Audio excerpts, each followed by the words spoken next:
Hola, ¿qué tal a todos? Sean todos bienvenidos a una nueva emisión de su programa Vamos a Descubrir. Queremos recordarles que este es un programa coauspiciado por la Universidad Pedagógica Nacional Francisco Morazán y Televisión Educativa Nacional TEN Canal 10. Tenemos un tema bastante especial, tenemos una invitada que nos va a hablar sobre un tema interesante, el cual a usted puede llamarle mucho la atención. Vamos a hablar sobre la educación inclusiva. Pero antes nos vamos a ir a las notas informativas, noticias importantes que han transcurrido en estos últimos días dentro de nuestra universidad pedagógica. Entre ellas tuvimos la celebración del Día del Estudiante, en lo cual se desarrollaron diferentes actividades y también la fabulosa y sorpresiva actuación del equipo de los Lobos de la UPN, quienes han conseguido el ascenso a la primera división del fútbol hondureño. Veamos.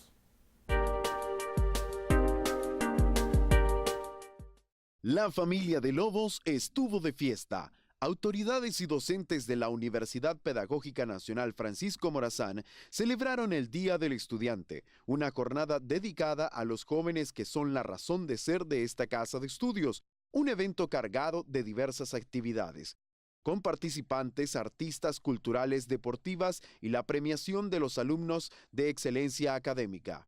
Una feria de juegos matemáticos también se desarrolló en el marco de la celebración y se llevó a cabo en la Plaza de las Banderas. El evento es una tradición y cada año se organiza con el apoyo de la Rectoría, la Vicerrectoría Académica, la Dirección de Servicios Estudiantiles, la Dirección de Extensión y los diferentes departamentos académicos de la Universidad Pedagógica.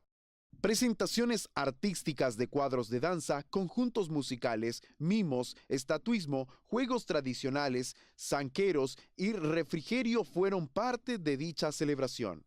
La celebración del Día del Estudiante concluyó con el 7º Festival de la Canción Popular, en donde hubo un derroche de talento donde se premió a los primeros 3 lugares. De manera simultánea, los centros regionales y sedes de la Universidad Pedagógica realizaron actividades similares alusivas a este efeméride que se realiza en honor al prócer José Trinidad Reyes, fundador de la educación superior en nuestro país. La Copa llegó a casa. El equipo campeón de la Liga de Ascenso entregó oficialmente a las autoridades de la Universidad Pedagógica y la comunidad universitaria en general la presea que certifica la llegada de los Lobos a la Liga Nacional. Y queremos que todos los estudiantes de esta universidad sigan su ejemplo, que sean triunfadores en todo lo que emprenden, no solo en el deporte, sino en todo. El acto se realizó en el campus central de la Universidad Pedagógica y contó con la presencia de la Junta Directiva del club, docentes, administrativos y estudiantes que celebraron a lo grande el triunfo. La familia de la Universidad Pedagógica Nacional Francisco Morazán felicita a los Lobos por su destacada participación en la Liga de Ascenso y les agradece su esfuerzo, sacrificio y talento.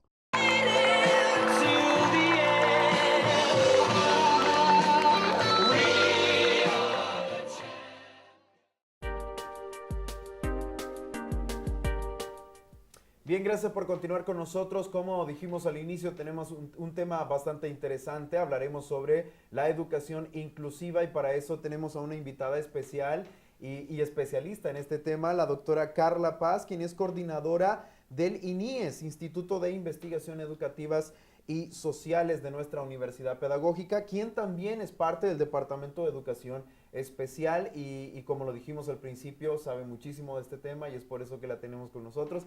Le damos la más cordial bienvenida. Gracias por estar con nosotros. Muchas gracias. Es un placer para mí encontrarme en el programa y poder compartir con el público que nos sintoniza sobre este tema tan importante para la educación nacional y esta tendencia que a nivel mundial hemos logrado transitar en educación, abrir los espacios educativos para todos los niños y niñas. Y es que nos parece interesante dialogar sobre este tema. Hay mucha gente que está pasando por este tipo de situaciones y quizás no saben a quién acudir o no saben cómo actuar en este caso. Así que conceptualicemos a qué nos referimos con educación inclusiva.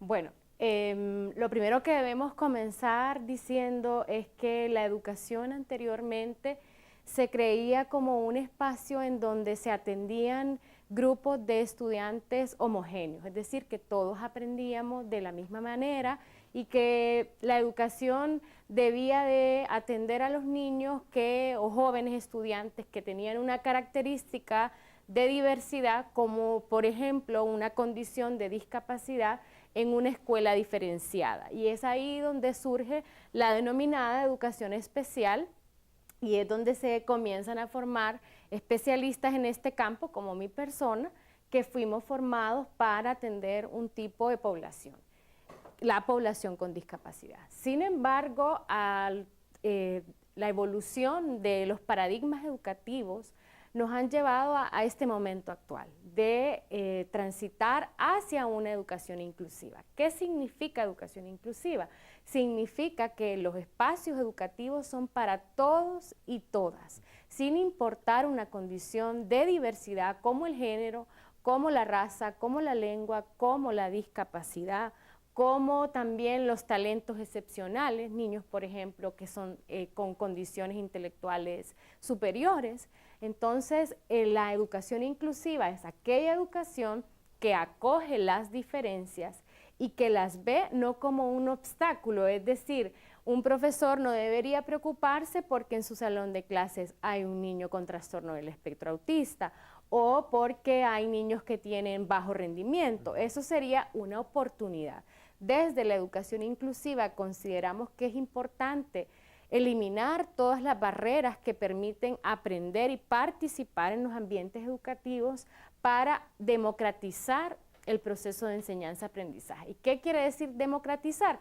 Que todos podamos participar en igualdad de condiciones y que seamos también valorados por quienes somos y no quedemos excluidos o marginados de las experiencias educativas. Y es interesante lo que usted menciona. Ahora estamos hablando de escuelas inclusivas, aulas inclusivas. Efectivamente. Por la diversidad, pero antes habían escuelas especializadas. ¿Significa que eso ya se rompió, ya no existe o todavía seguimos encontrando escuelas especializadas o ya no? En algunos casos, cuando las necesidades educativas especiales son muy severas, es decir, una persona con una discapacidad intelectual, por ejemplo, muy severa, va a ser necesario siempre un centro de atención especializada. Pero lo que nosotros buscamos es lo que denominamos el ambiente menos restrictivo posible y buscamos lograr un principio denominado la normalización. Es decir, que si usted y yo, considerados normales, vamos a la escuela, también una persona que tiene una condición de TEA, que es el trastorno del espectro autista, o una condición de parálisis cerebral, o una persona con baja visión, también tenga las mismas oportunidades. Como lo he dicho, aspiramos a una escuela en la que se acogen todas esas diferencias, pero no quiere decir que vayan a desaparecer instituciones especializadas. ¿Qué otra situación ha existido también? Yo estudié en un colegio única y exclusivamente para mujeres.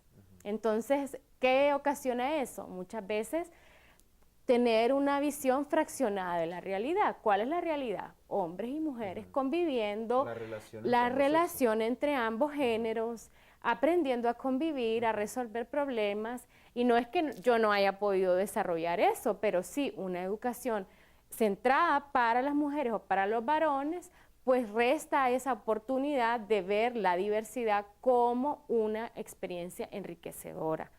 Y eso es lo que aspiramos con la educación inclusiva. No quiere decir que van a desaparecer esas respuestas diferenciadas. Un ejemplo claro, niños que han sufrido quemaduras, por ejemplo, y que tienen que permanecer mucho tiempo en un hospital para recuperarse. ¿Qué sería lo que generaría exclusión ahí? Que los niños no puedan ir a la escuela. Pero si creamos una escuela en el hospital o lo que se denomina pedagogía hospitalaria, el niño va a tener lo que yo he explicado, esa condición normal de levantarse por la mañana, ir a la escuela, recibir su tratamiento porque lo requiere por esa condición especial que en ese momento tiene. Entonces, cuando hablamos de inclusión, no debemos de pensar que esas respuestas diferenciadas no van a existir. Deben seguir existiendo para esa población que por una u otra razón ve difícil el acceso a la educación. Otro ejemplo, los niños que reciben educación en casa. Hay en muchas ocasiones padres que deciden educación en casa. Y en Honduras tenemos también la legislación que aporta, que respalda, sí, es posible. Entonces se toman esas decisiones, los niños toman su proceso escolarizado, pero ¿por qué se hace esto? Porque quizás trasladarse a un centro educativo representa un proceso difícil para los padres de familia, porque el centro queda muy alejado. Pero si tenemos esta alternativa de educación en casa, el niño sigue recibiendo su derecho a la educación. La educación inclusiva lo que busca es cualquier forma de entrega educativa que permita acceder por derecho humano a educarse y a formarse. Muy bien, interesante todo lo que estamos viendo. Y más adelante vamos a hablar también sobre, nos mencionaba que también hay escuelas que solamente son especializadas, pero también no podemos quedarnos ahí también. Si no encontramos una escuela especializada, tenemos que avanzar. Pero vamos a ver qué es lo recomendable. Más adelante vamos a hacer esa pregunta, qué es lo recomendable. Y vamos a hablar sobre qué competencias debe tener un docente para poder trabajar con estos niños. Entonces, tenemos más preguntas interesantes, así que por favor le invitamos para que se quede con nosotros. Vamos a continuar con la doctora Carla hablando sobre la educación inclusiva. Nos vamos a una breve pausa comercial, por favor no nos cambie, ya regresamos.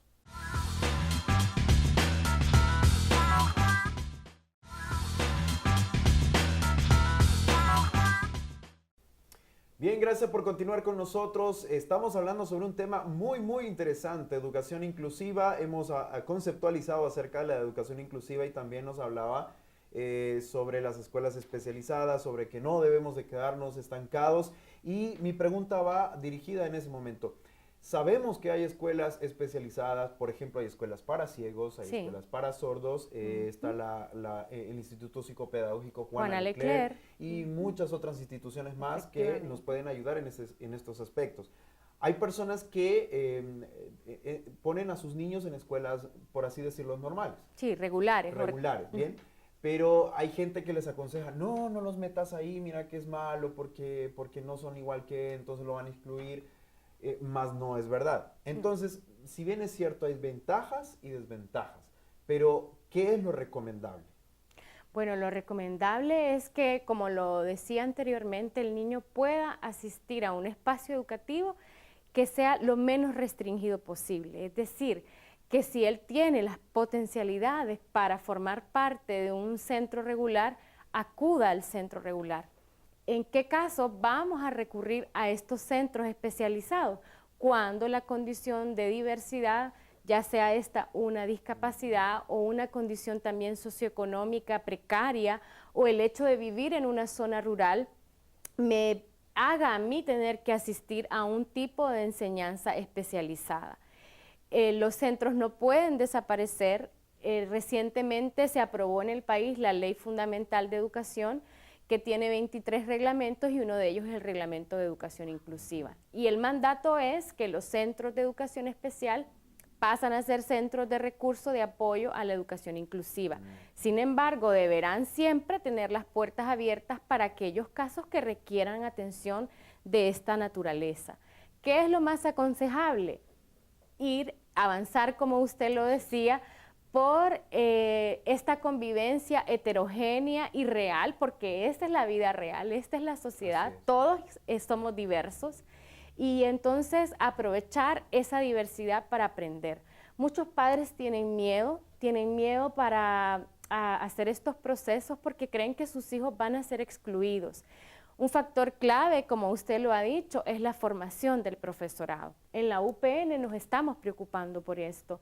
Y en nuestra reciente reforma hemos incluido una formación orientada hacia la atención a la diversidad y hemos avanzado. Investigaciones se han realizado en el contexto hondureño y hemos logrado avanzar en el sentido de que los profesores reconocen que la diversidad es un valor educativo y que lejos de ser ese un problema para los profesores, puede ayudarnos a mejorar y a atender de mejor forma a nuestros grupos de estudiantes. Obviamente se requiere de una formación especial, como usted lo decía, unas competencias especiales, tales como poder hacer adaptaciones de la enseñanza, saber que haya algún tipo de experiencia de aprendizaje que no va a resultar de la misma forma significativa para todos los niños, entonces la adaptamos.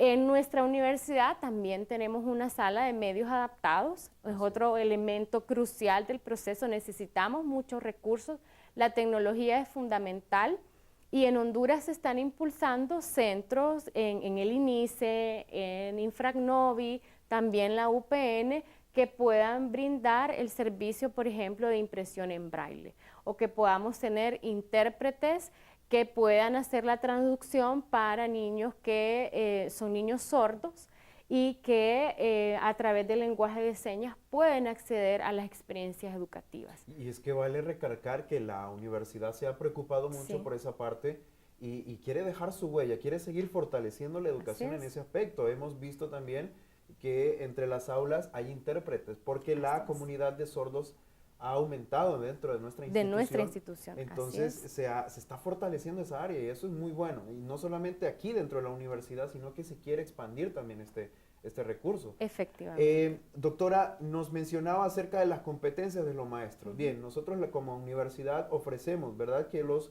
docentes se puedan preparar aquí. ¿Qué pasa con aquellos docentes que se están enfrentando con este gran muro?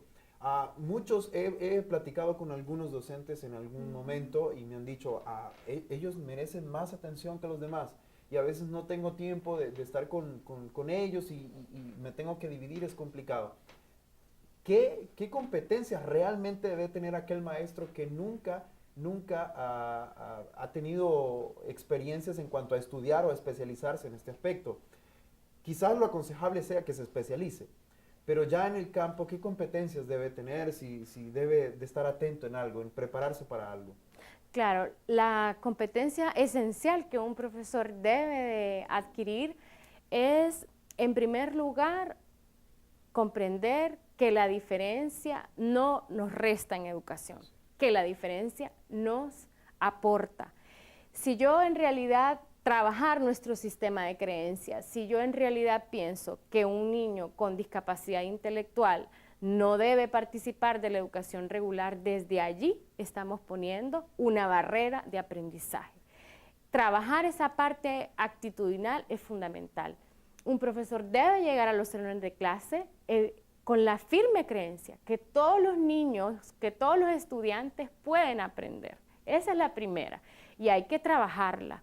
Porque uno se cuestiona, bueno, y en realidad me estará comprendiendo, y en realidad estará aprendiendo, pero si no ve, pero si no escucha, pero si tiene dificultades de socialización, en realidad estará aprendiendo, sí que aprenden. Esa es la primera. Luego, la segunda, como lo he dicho, es aprender a diversificar los métodos y las experiencias de aprendizaje. Entender que ya no podemos solo estar en la pizarra o solo leyendo, necesitamos trabajar colaborativamente, trabajar, por ejemplo, una de las estrategias de la mentoría o la tutoría entre pares, niños que aprenden al lado de otros niños. Adaptar el currículum es otra cosa que los profesores tenemos que aprender. Vamos a necesitar apoyo de especialistas, claro que sí, pero definitivamente la investigación y la literatura internacional nos dice los profesores tienen que tener unas competencias de base. Posteriormente, si usted quiere especializarse, lo podrá buscar, no es tan fácil, yo lo sé, es un campo en el país que está emergiendo con mayor fuerza, pero el hecho de que los profesores sepan que las metodologías no pueden ser idénticas para todos es también un elemento crucial. ¿Cómo puedo trabajar? Con rincones. Un determinado grupo de niños está trabajando con una metodología y en otro rincón estamos trabajando con otro tipo de experiencia didáctica.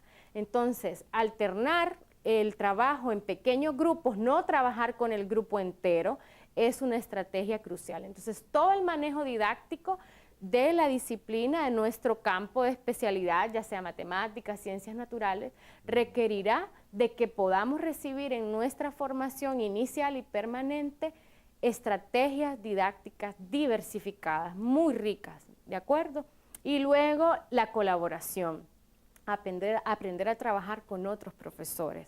El profesor, para lograr la educación inclusiva, un profesor no puede trabajar como una isla. Necesita la escuela convertirse en una comunidad de aprendizaje. Y creo que todo y tiene mucho que ver, Sí. realmente el querer hacerlo. El maestro debe También. primero de querer, debe de amar lo que hace y También. realmente tener la intención de hacer un buen trabajo, porque También. si no hay interés ni de prepararse ni de trabajar con esos niños, entonces nunca va a haber un avance en el niño, Efectivamente. realmente, porque no se le está atendiendo de la manera que se le tiene que atender.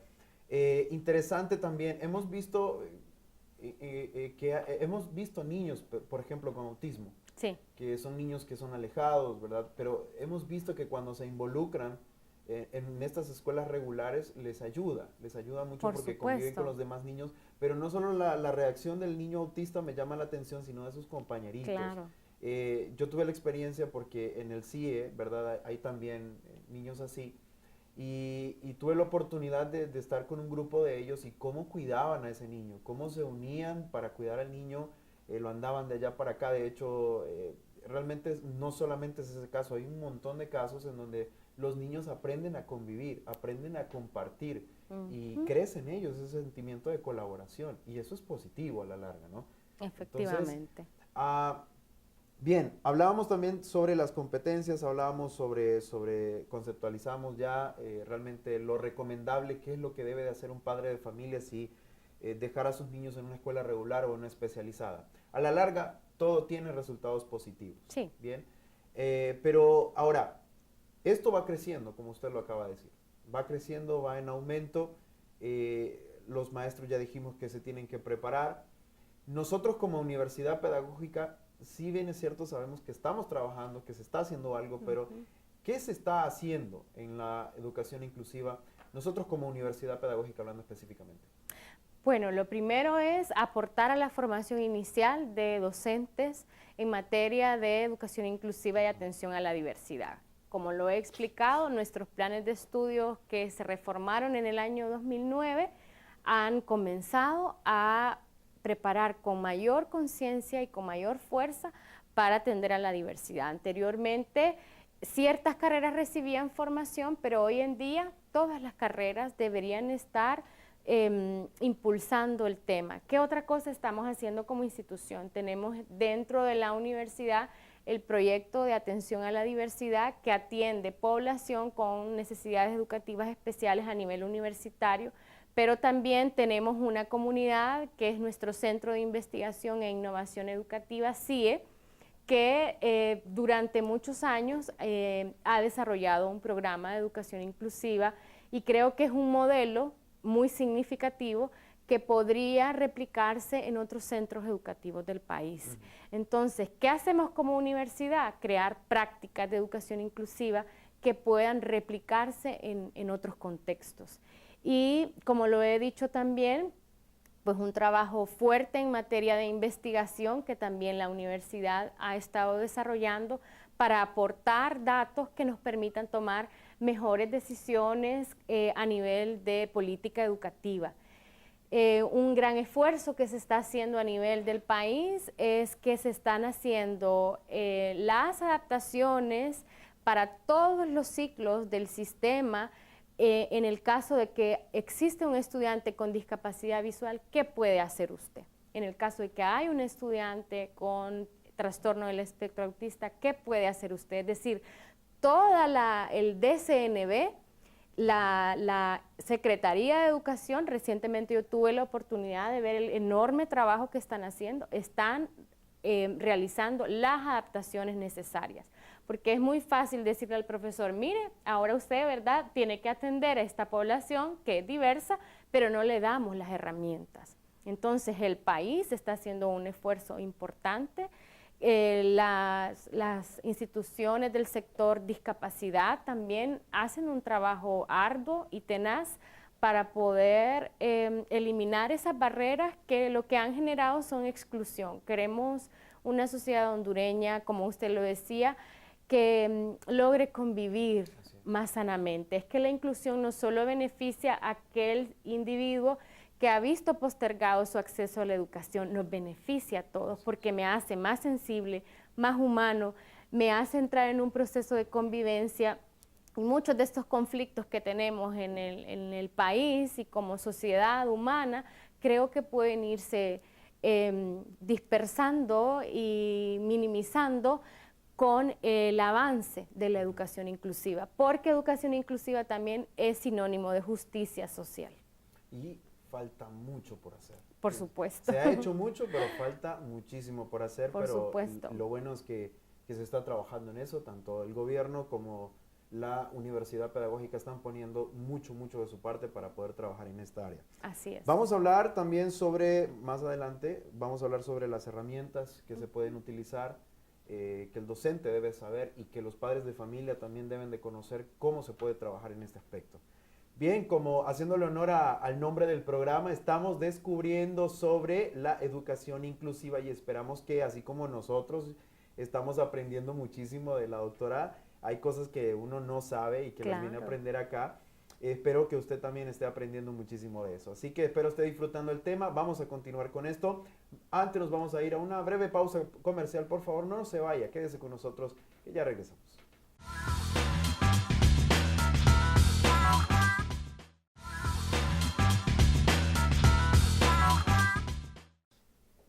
Bien, gracias por continuar con nosotros.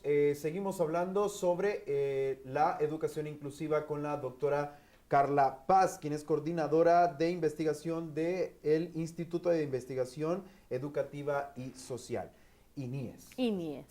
Sí, INIES. Continuamos hablando sobre este importante tema. Ahora hablemos sobre las herramientas y los recursos que se pueden o se deben utilizar en este campo. Sí, la educación inclusiva definitivamente requiere de muchos recursos y de muchas herramientas. Hablando en el entorno de aula, pues vamos a necesitar adecuar la estructura organizativa del salón de clases. Por ejemplo, si hay un niño con baja visión o con discapacidad también visual, pues la ubicación que él va a tener no va a ser atrás. Igual una persona sorda que necesite de un intérprete o que también ya pueda él tener habilidades de lectura de labios, necesita que lo ubiquemos en un espacio privilegiado, diferente. Implica también que los profesores ya no tenemos que hablar tan rápido, sino moderar el ritmo de nuestra voz para que ellos puedan seguir la conversación que estamos teniendo. Implica, como lo he dicho, deshacerse de todas esas estructuras tradicionales de cómo los niños deben sentarse, porque vamos a requerir que trabajen en pequeños grupos o que trabajen en un círculo. Innovar en ese sentido es importante. Y ya habíamos hablado acerca de la tecnología, también es una herramienta esencial porque poblaciones con una discapacidad sensorial tienen sus propios sistemas de comunicación, el sistema braille o el lenguaje de señas hondureñas, que es el lenguaje que utilizamos en el contexto hondureño. Vamos a requerir ese tipo de apoyos, de un intérprete, de impresiones en braille, de máquinas Perkins o también de ampliadores de texto, y a veces eso no es tan fácil tenerlo a la mano.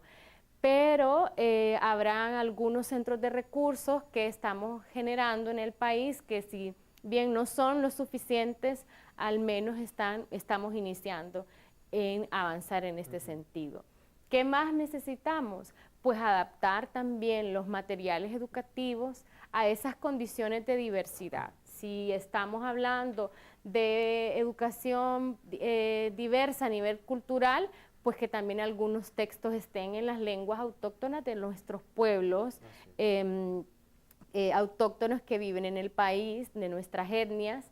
Todo ese tipo de cosas tienen que revisarse. Se trata de adaptar los materiales. Y otro elemento importante también es que necesitamos ciudades, infraestructuras, centros educativos accesibles, cosa que sabemos que es un gran desafío porque... Y que tiene un costo. Y que tiene un costo enorme, así es, porque hay que crear rampas, porque hay en algunas ocasiones en las instituciones públicas o en las universidades elevadores para las personas con movilidad reducida. Entonces sí, la educación inclusiva requiere de movilización de recursos que es grande. Y también necesita que nosotros que podemos transitar fácilmente por los lugares, respetemos también donde hay un elevador, donde hay una rampa, donde hay un inodoro que ha sido adaptado y decir, bueno, como está desocupado, yo ahora lo voy a utilizar. Se trata de una cultura inclusiva, de respeto de eso que necesitan otras personas. ¿Habrá falta de educación, doctora, en este Por supuesto, fíjese que incluso tenemos en el país leyes que nos dicen cómo debería ser el uso del transporte. Los 2 primeros asientos deberían estar, de los autobuses, deberían estar libres ¿para quiénes? Para personas con movilidad reducida o con una discapacidad sensorial. Sin embargo, usted ve que esos asientos siempre están ocupados y que de hecho la población ni siquiera sabe que es algo que debemos respetar. Entonces los estacionamientos, bueno, aquí este está libre y es un estacionamiento señalizado para personas con movilidad reducida. Y usted ve que no estamos haciendo respeto. Las aceras. También. Las aceras porque generalmente los postes estaban ubicados en el centro, entonces las personas ciegas También. siempre pegan en los postes o las personas que andan en silla de ruedas. También creo yo que las aceras deben de tener rampas, ¿verdad? En Sí. las calles y no lo hay. Deben de tener rampas, deben también tener texturas específicas para que ellos puedan saber cuándo la acera termina y debe cruzar una calle, porque con su bastón blanco pueden ellos percibir qué tipo de textura es la que están diciéndoles, avisándoles que pronto va a venir una calle que ellos deben de cruzar. Ese tipo de cosas necesitamos tenerlas, porque vea qué interesante. En realidad la discapacidad ha sido vista como solo un problema de la persona, sí, pero es una interacción de la sociedad con ese ser humano. Si ese ser humano tiene la capacidad de desplazarse fácilmente, entonces es una persona que no tiene limitaciones. Usted vea qué maravilloso es, un ejemplo, las Olimpiadas Especiales. Cómo hay deportistas con discapacidad que logran las mismas cosas que logra una persona que tiene completo su cuerpo, ¿no? Entonces, es avanzar hacia eso, es construir una cultura diferente que, como usted decía, no es nada sencillo porque tenemos el prejuicio y esas concepciones erróneas marcadas allí. Mientras no hagamos esa ruptura, va a ser un proceso pues bastante largo y doloroso, porque las personas que sufren exclusión tienen historias adversas, difíciles, están dañados, no quieren ir a la escuela, no quieren ir a los espacios sociales porque quedamos viendo a la familia que lleva de la mano a su hijo con síndrome de Down, por ejemplo. Entonces, romper con esa cultura de que la diferencia me da miedo o que la diferencia es algo que debería de ser un obstáculo cuando en realidad no es eso. Podría ser complicado comenzar con una educación, comenzar con una infraestructura, comenzar con programas, hablando de la sociedad en total. ¿Podría ser complicado hacerlo ahora? Pues la inclusión tiene una característica, que es un movimiento permanente. Incluso los países que han alcanzado mayores cuotas de espacios inclusivos siguen preguntándose cómo remover esas barreras de aprendizaje y participación. El país tiene muchos desafíos, pero yo creo que hemos caminado, que debemos sentirnos dichosos de que aunque hay pequeños esfuerzos, esos esfuerzos se están dando. La inclusión es eso, no quiere decir que hoy, ya la universidad, la institución escolar es inclusiva y ya nuestra tarea terminó. No, debido al tipo de tiempo que estamos viviendo en la sociedad humana, la diversidad va a seguir emergiendo, va a seguir presentándose mayores ámbitos de diversidad y vamos a tener que seguirnos preguntando cómo poder dar una respuesta educativa que sea la adecuada, que sea la pertinente, que sea aquella que le pueda dar al ser humano la realización que todos estamos buscando. Vea cómo nos ha sacado otro tema la doctora, ¿verdad? Nosotros también como sociedad debemos de educarnos cuanto a cuál debe de ser nuestra forma de actuar con la diversidad y también las instituciones, cómo pueden adaptarse en cuanto a los servicios En cuanto a la infraestructura, creo que aquí hay otro programa que hay que hacer, Claro. porque realmente es interesante que conozcamos que no todo está, cuando vemos una señal que se está haciendo fila, la preferencia la tienen ellos. No solamente queda ahí, hay mucho más que debemos de hacer, que debemos de aprender nosotros como sociedad a compartir con ellos también, a respetar sus espacios y ayudarles también, porque debemos de ser parte de eso, debemos de tratar de ayudar, no solamente ver, ¿verdad? Porque son muy curiosos y como dijo usted, solo vemos pasarlos y los vemos como personas raras. Sí, Y realmente no, así son es. seres humanos igual que nosotros. Que logran más bien compensar ese déficit que Sí. tienen de una forma extraordinaria. Nosotros tenemos un estudiante en la universidad con baja visión, que lo único que puede percibir son sombras, y cada vez que yo paso, por el sonido de mi forma de caminar seguramente, él sabe que yo voy ahí. Wow. Adiós, profesora Carla, adiós, le digo. Siempre es una compensación que el ser humano hace. Entonces, podemos decir, bueno, no puede ver, pero puede hacer cosas que yo tampoco puedo hacer Así es. con mis ojos perfectos, ¿de acuerdo? Es interesante, Entonces, generan sí, otras competencias. realmente generan interesantes. otras competencias. así Bien, es. el tiempo se va volando, no nos damos cuenta de eso, pero el tiempo en televisión también es muy corto para hablar sobre temas interesantes que quisiéramos abundar más en ellos. Ha llegado el tiempo de hacer una breve pausa comercial, por favor no nos cambie, seguiremos hablando sobre este importante tema. Ya regresamos.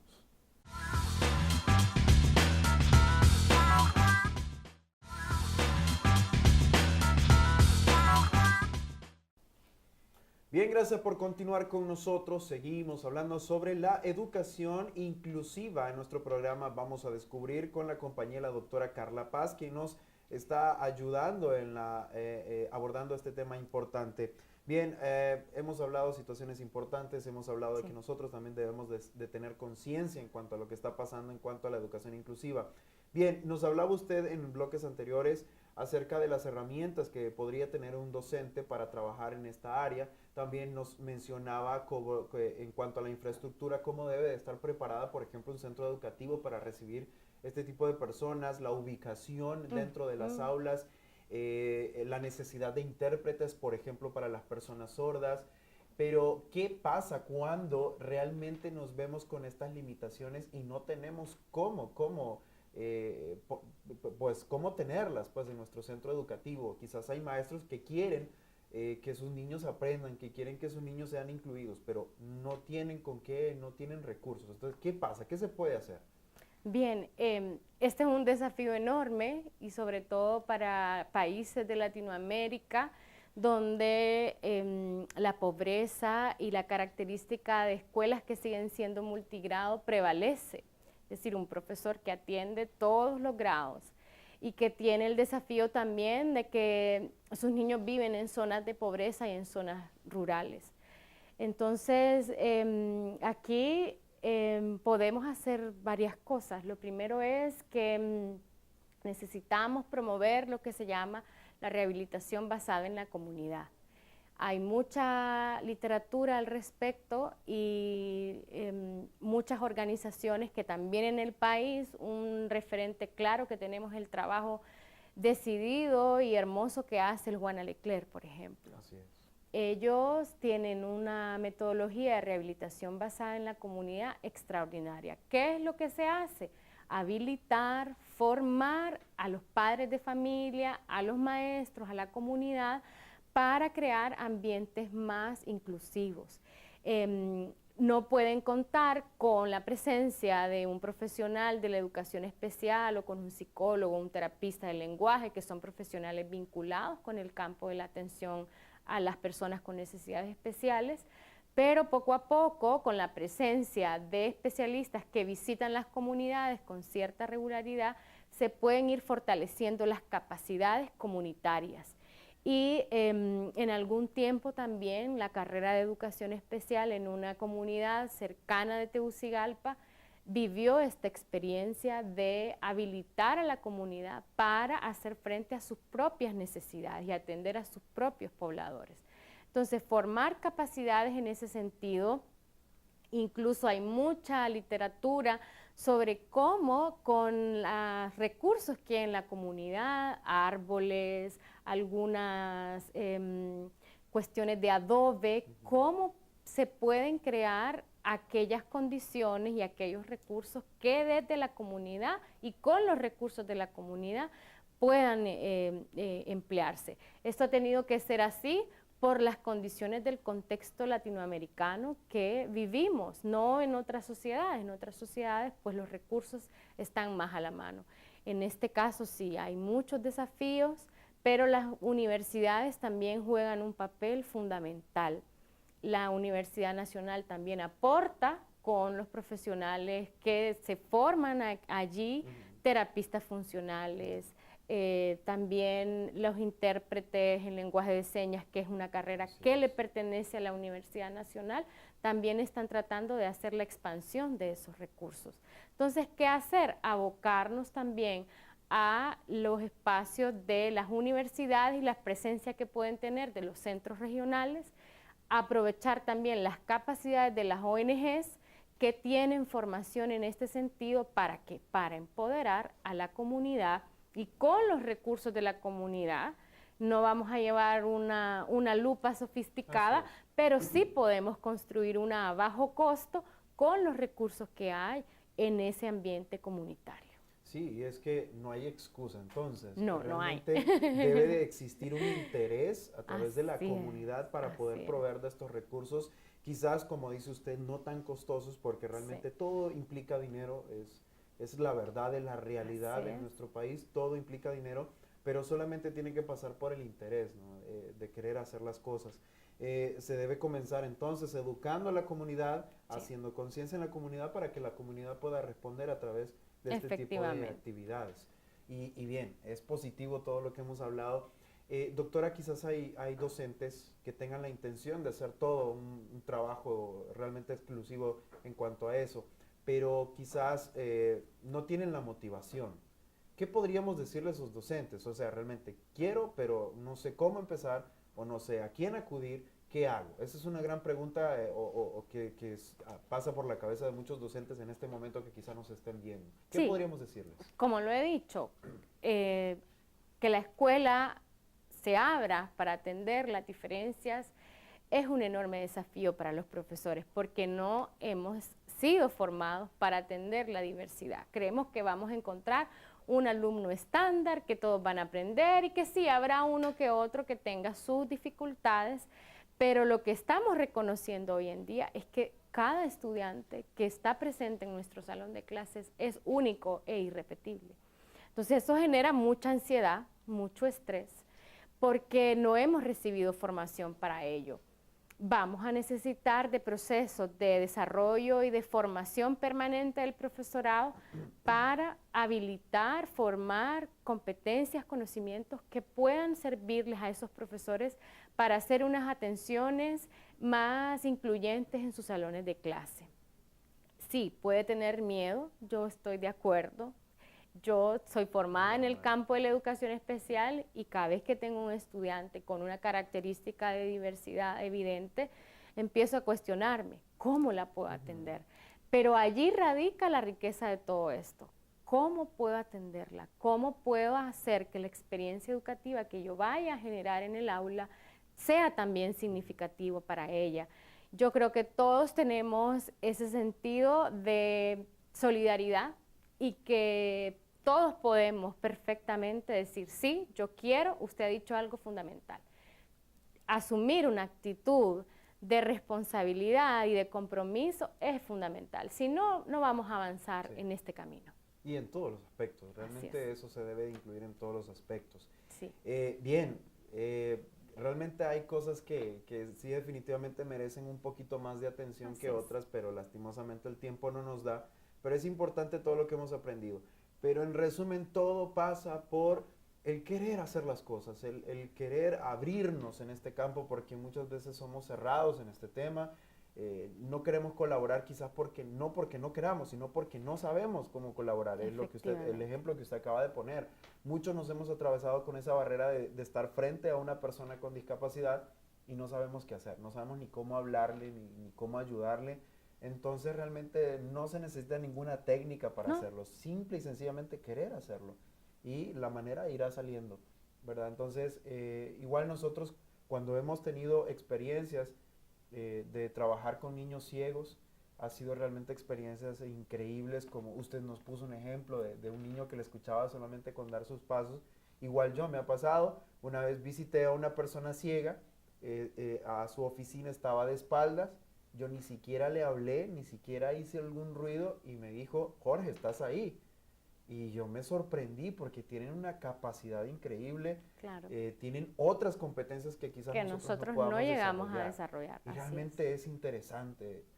Significa entonces que no son, muchas veces la gente los quiere apartar porque no, es que no son muy inteligentes. Claro que, o sea, pueden tener competencias increíbles, pueden practicar arte, música. Por supuesto. Hemos visto a través del mundo historias de personajes importantes en el mundo que han tenido una trayectoria increíble. Por supuesto. El ejemplo claro, Andrea Bocelli, que es un cantante increíble, es ciego y eso no le ha interrumpido. Sí, por ejemplo, usted sabe que los sistemas de ordeño que se utilizan hoy en día en ganadería fueron creados por una persona con trastorno del espectro autista. Se llama Temple Grandin, ella es doctorada por Harvard y es la creadora de todos estos sistemas que pueden hacer más eficientes los procesos de lechería en ganadería. O sea, experiencias exitosas de personas con discapacidad las hay.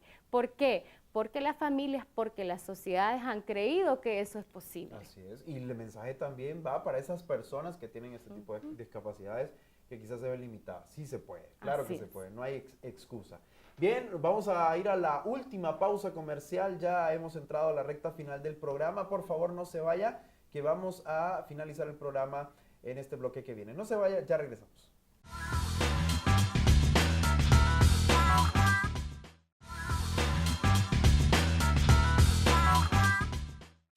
Bien, gracias por continuar con nosotros. Estamos ya en la parte final del programa y se nos quedan preguntas también por responder.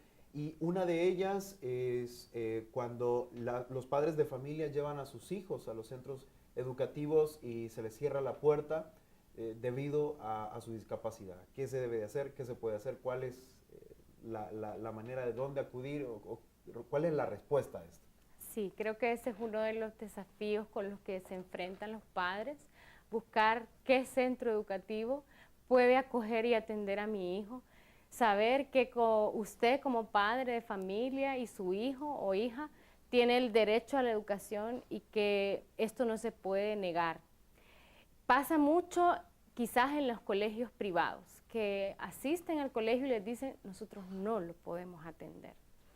Entonces, en este caso, pues antes de acudir a un centro, buscar asesoría en centros de educación especial o con educadores especiales, psicopedagogos, psicólogos, que puedan orientarnos de qué instituciones privadas están acogiendo la diversidad. Y a nivel del sector público, pues ningún centro educativo puede rechazar la presencia de una persona en condición de discapacidad. Es, como lo he dicho, una cuestión de derechos y si ha ocurrido esto, hay que hacerlo saber en las instancias legales específicas porque es una violación a los derechos humanos. Todos tenemos que saber que por nuestra condición humana, nadie nos puede negar el derecho a la educación. Bien, ya estamos oídos entonces. La respuesta para los padres de familia que se puedan encontrar con esta dificultad es un derecho. Sí. Bien, que se debe hacer respetar. Y bien, si no, ese centro educativo no les recibe, entonces pues puede buscar otro, ¿verdad? Sí, yo creo que lo importante en el país en este momento es acudir a aquellos centros que han abierto sus puertas a las diferencias, que dicen sí. Y hay muchos, son muchos, claro que sí. Bien, palabras finales para este programa, quizás lo que hablamos en el último bloque también para aquellas personas que no saben realmente cómo tratar a una persona con discapacidad, los padres de familia que no saben en sus hogares cómo generar un ambiente idóneo para sus hijos que sufren de alguna discapacidad, realmente cuál debe de ser nuestra forma de actuar en cuanto a estas situaciones y palabras que usted quiera dirigir a nuestros televidentes. Sí, recibir la noticia y asumir que uno es padre de un hijo con necesidades educativas especiales no es fácil. el camino a seguir no va a implicar ser muy valiente, en muchas ocasiones, pues sí, conmoverse, sufrir, pero luego sobreponerse. Siempre hay oportunidades.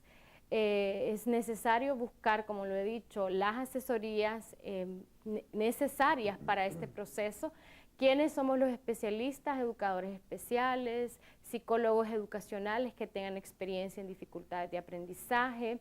No es fácil, pero también los establecimientos de salud pública también tienen alguna orientación en materia de qué hacer y a dónde acudir. Lo importante es que como padres nos creamos el hecho de que hemos recibido un hijo que es un tesoro y que lo que logremos con ese hijo, si bien es cierto, de los demás nos vamos a alegrar, pero ese hijo nos va a engrandecer. Yo siempre he pensado que las familias especiales son familias que logran alcanzar unas cuotas de humanidad y sensibilidad muy altas. Entonces, lo que usted tiene en casa es un regalo. Hay que animarse, aunque el ambiente pueda ser adverso, estamos luchando por una educación inclusiva, que es la educación que acoge las diferencias, y entonces revestirse de mucha paciencia, de optimismo, porque estamos avanzando poco a poco, pero estamos logrando alternativas y espacios educativos que anteriormente no teníamos. Entonces, decirles también que la Universidad Pedagógica cuenta con la carrera de educación especial y que también podemos, desde nuestros proyectos de vinculación social, atender algunas necesidades en el marco de las posibilidades que tenemos porque somos una carrera pequeña. Pero usted también puede acudir a la Universidad Pedagógica, a la Universidad Nacional, que también están comprometidas con la prestación de servicios para la educación inclusiva. Sí, quizás ambas instituciones estén dispuestas a colaborar en todo lo que se pueda, pero usted debe de poner su parte de interés también y poder hacernos o hacer saber a las instituciones sus necesidades para ver en qué se puede ayudar, porque quizás no se puedan abarcar tantas cosas, tantas necesidades que podemos ver, pero en algo se puede ayudar, en algo podemos contribuir como instituciones y más la Universidad Pedagógica como formadora de docentes. Así es. Y bien, también si usted es un padre de familia, porque también hay casos en donde padres de familia no incluyen en la sociedad a sus hijos, los esconden, no los sacan de sus casas por dicha discapacidad, pasa también, realmente esto es lastimoso, pero no debe de hacerlo. Creo que es un ser humano, igual que nosotros, tiene derecho a estar por la calle, a respirar aire,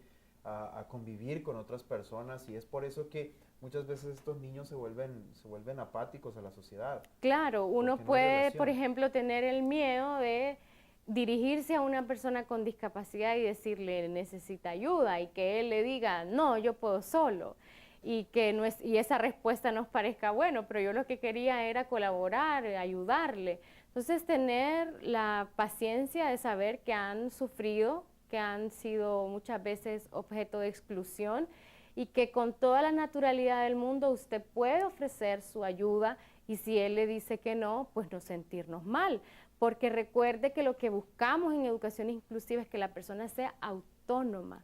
Al final es él con el mundo. Los padres no van a estar ahí siempre, las instituciones escolares no van a estar ahí siempre. Buscamos la autonomía de las personas con discapacidad. Entonces comprendamos cuando nos digan que no necesitan nuestra ayuda, pero no tengamos miedo a ofrecerla, porque es parte de la vida y de la convivencia que debemos generar entre los seres humanos. Bien, todos estamos queriendo ayudar, hay instituciones, hay organizaciones, hay muchas organizaciones que están queriendo aportar, pero también necesitamos la ayuda de usted como sociedad, que también pueda tener ese deseo de poder ayudar, de poder colaborar y formar una sociedad idónea para ellos, ¿verdad? Cómoda para ellos, que ellos también se sientan bien y nosotros nos estamos bien ayudando. Gracias, doctora, por habernos acompañado. Ha sido realmente un gusto haberla tenido en nuestro programa y hablando sobre este tema tan interesante. Y a usted también, gracias por habernos acompañado. Nos vamos a ver en la próxima emisión de su programa Vamos a Descubrir. Gracias por haber estado con nosotros. En nombre de la producción se despide de ustedes Jorge Lozano. Hasta pronto.